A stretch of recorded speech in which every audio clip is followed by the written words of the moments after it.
During a university lecture, Professor Julian talks about the Neanderthals, an extinct group of archaic humans. He explains that they were supposedly very stupid and utterly savage, according to the studies of Darwin and Galton. Their theories claimed they could tell how civilized and intelligent someone was just by their appearance. Julian disagrees and says that modern humanity has a bit of Neanderthal in it as well. He also reveals that the only non-fossilized Neanderthal in the world was found by his boss and named Will, in honor of the scientist who recognized Neanderthals as a separate species. He ends the lecture by pointing out that, in theory, it might be possible to create a living Neanderthal using William's DNA. That same day, the endocrinologist Barbara, who watched the entire lecture, looks for Julian at a restaurant. She raises the possibility of cloning William, which would be very difficult and complicated, but not impossible. They spend dinner discussing the details behind the process, and by the end of the evening, Barbara is curious about why Julian is so obsessed with Neanderthals in particular. To answer this, Julian takes Barbara to his laboratory and shows her two stone tools, one made by Homo sapiens and the other by Neanderthals. There is no difference between them, so Julian believes that by studying our closest cousin, we could learn a lot about humanity. That night, Julian and Barbara fall in love. From then on, the couple begins working on the Neanderthal cloning project, and in just 2 years, they publish 3 groundbreaking articles on the subject. They also move in together and have a wonderful romantic life. Unfortunately, many important scientists and university donors are concerned about the morality of this project and the possible negative reaction, so they cancel their support. However, the couple refuses to give up, and Barbara decides to carry the cloned embryo while letting everyone think she is having a normal pregnancy. Then the couple goes to Las Vegas, where an Elvis impersonator marries them. A few months later, Barbara gives birth in the hospital. The nurses share a look of disgust before handing the baby to the happy mother. The couple is not bothered by the child's ugly appearance, and Julian even kisses the child's forehead. Sometime later, Julian stops by the university to drop off some documents explaining what he and his wife did. The superiors organize an emergency meeting, worried about the impact on the university's reputation. They do not like the project, but for now, they decide to support it to gain publicity and hopefully have the chance to control it.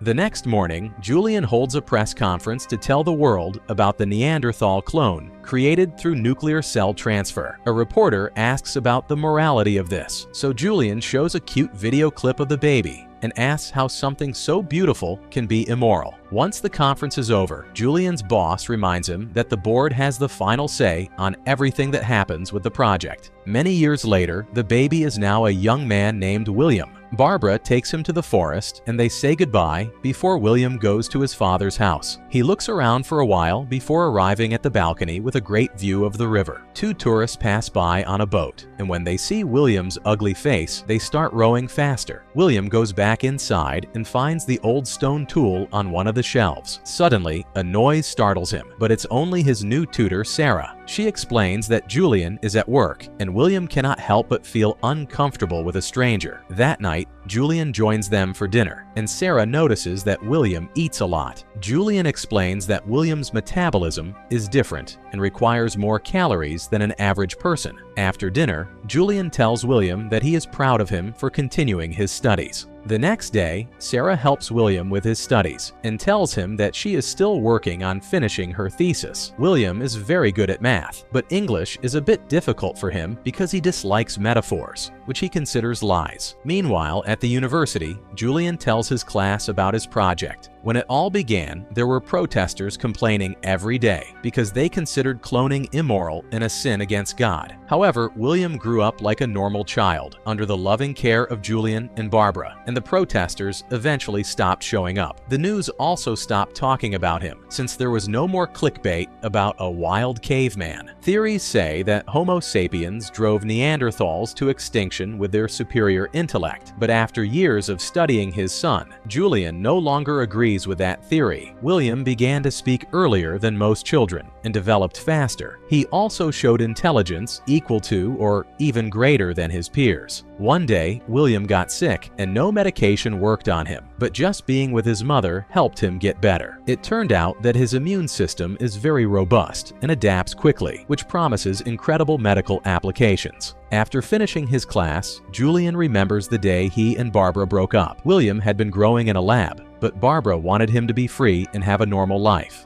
However, Julian kept seeing William as an experiment and reminded Barbara that he was not really her son. That comment hurt Barbara a lot, and she finally left Julian for good. Later, she got permission from the university board to leave with William. They moved to a new house, and William was excited to have his own room. Barbara got a job at a clinic but continued researching part-time, and Julian visited them frequently. The couple still worked together to find a good school for William, and they had to scold the principal for saying the boy was not completely human. Fortunately, William had a great time at school and quickly became its best student. Julian visited him as promised, and they would play outside, enjoying William's newfound freedom. In the present, William takes advantage of his break to exercise, showing his great strength. Sarah calls him to continue studying and reads him a quote from The Great Gatsby, asking for his interpretation. This ends in an argument because William thinks no one should be able to decide what another person meant except that person themselves. Another flashback shows William riding his bike along the road when a group of older kids see him and mockingly call him caveman, then start chasing him. At first it looks like William will escape, but he accidentally crashes his bike into the bridge and has to continue on foot. When the other kids try to grab him, William pushes two of them to the ground and injures the third one's hand. Later at the police station, the boy's mother keeps saying William is dangerous and wants him locked up, but the officer sends everyone away because he cannot act on just a kid's fight. When they return home, Barbara tells William to walk away whenever someone mocks him to avoid trouble. Then William looks up his name on the internet and finds all the articles about his birth, not to mention the protests. Reading about the Neanderthals proved that everyone believed they were savages. Eventually, Barbara started dating a new man, and Julian stopped staying for dinner during his visits. He also stopped doing the routine tests on William and forced his assistant to do them, which enraged Barbara. Years later, when William started high school, he made good friends, though he could not always understand their jokes. During his senior year, William and his two friends decided to go on a trip together and shared their ideas on how to apply to college while they had fun. They met two hippies who joined the kids around the fire and shared their mushrooms. When they realized who William was, they called him cool and beautiful. The woman asked him if he ever wanted to go back to his era, and William said yes. She encouraged him to go there, while one of his friends vomited because of the gross things he ate at school. William helped Judy, his platonic love, with the upcoming play and even agreed to be one of the actors. On opening night, William played Judy's love interest and received his first kiss as part of the story. However, when he tried to kiss Judy again behind the curtain, she rejected him. The play was a success, but William was heartbroken because it had never meant anything to Judy. Sometime later, William's teacher called Barbara and Julian to explain that their son was very intelligent, but he did not do well on standardized tests because his way of thinking did not match any recognizable model. He would need comprehensive tutoring to redo his college applications. Julian panicked when he realized Barbara had withdrawn the applications William had already submitted. Barbara explained that William had gotten a part-time job at a hardware store to keep him busy after graduation, but Julian wanted more for him. An argument ensued, and the teacher had to remind them that it should be William's decision. Meanwhile, William was saying goodbye to his friends, who would soon be leaving for college. That night, his parents explained the situation to him. Julian asked him to come live with him to receive tutoring, but that would also mean going back to being experimented on.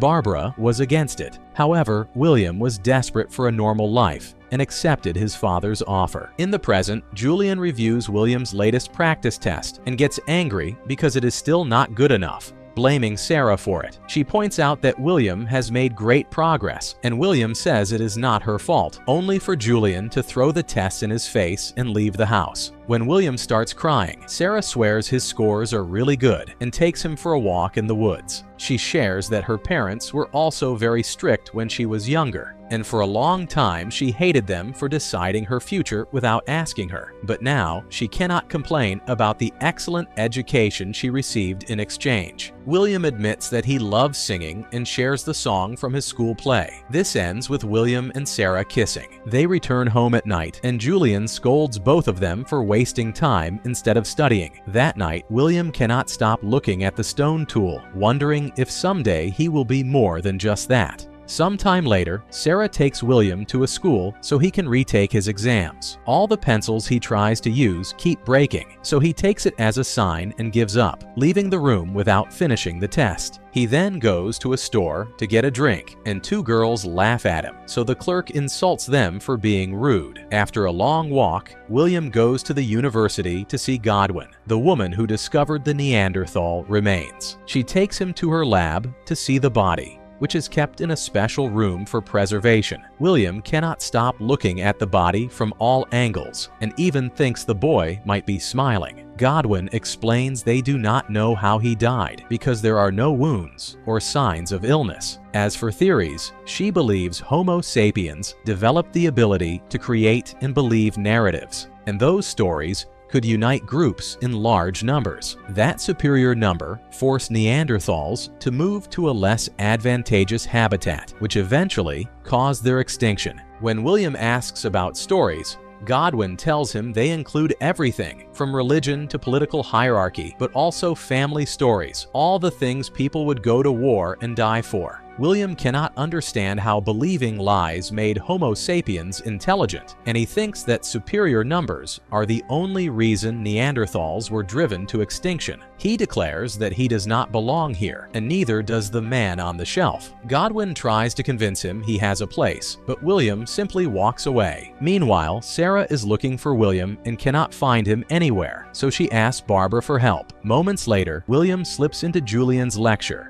and interrupts it when his father keeps referring to William's life as his work. William calls the experiment a failure, and Julian corrects him by saying it is William who has failed. Devastated, William runs away, and Julian goes after him to apologize, explaining that William provoked him by embarrassing him in front of the class. William replies that Julian embarrassed himself and that he is not his father, which makes Julian so angry he slaps him. Once again, William tries to leave, and when Julian tries to stop him, the stone tool accidentally falls. Both men reach for it at the same time, and William suddenly hits Julian hard enough to knock him out, as if defending his property. As soon as he realizes what he has done, William feels terrible. Soon students gather around them, calling William a savage and taking pictures. William has no choice but to run away. Moments later, Barbara finds Julian unconscious and calls Sarah to warn her that the police are looking for William. Barbara will go to the hospital with Julian, so Sarah must continue searching for William alone. In the meantime, William hides in another university building, where a student sees him and calls the police. When William tries to leave, he finds a group of officers waiting for him with guns drawn. Sarah arrives and shouts his name, but an officer holds her back. Remembering the incident on the bridge, William steps forward and is shot down in seconds, meeting his death. A few months later, Sarah visits the place where Godwin found the Neanderthal. She brings a baby with her, implying it is William's child. If you want interesting movie recaps, like, share, and subscribe to follow us for more movie recaps.